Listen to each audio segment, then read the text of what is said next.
You have up to about 80 different varieties of sheep.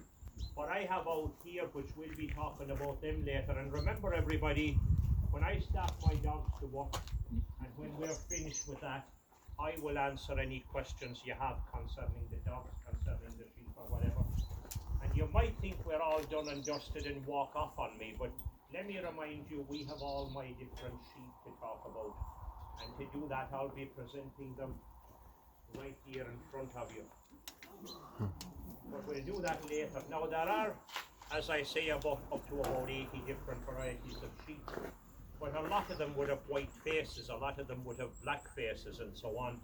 What I have out there is about as diverse as sheep would be. So when we get to talk about those later, you'll see what I mean.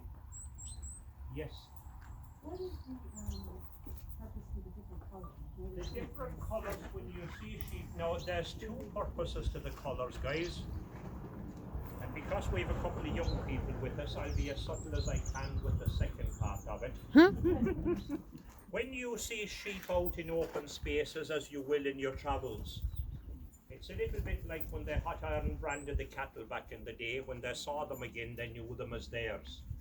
So when people send sheep up there, they place a colour on them, and when they want them in the future, they'll say, well, they're mine. If I put blue on my sheep here, that means that my grandfather did it, my great-grandfather did it, and anybody that followed them would do it. It doesn't change. So the people in the general area say, oh, they're his sheep.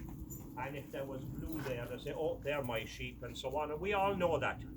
Now, we don't have mountains like the Alps or the Rockies or the Pyrenees that if you walk in the wrong direction, you're lost. For example, between that mountain there and this mountain here, there's a road right up there. People live up there. So if you see blue on sheep here over there, and then you see more blue on sheep over there and here, they're never going to meet. Ever, ever. So it doesn't matter. You don't think that the same guy owns all the sheep. They don't. The second reason for the colours of paint is used on the flatland. And if you don't have over 1,000 sheep, you won't bother with this. It's used in the breeding program. And it's a relatively modern concept. Well, we'll say it's 60, 70 years old.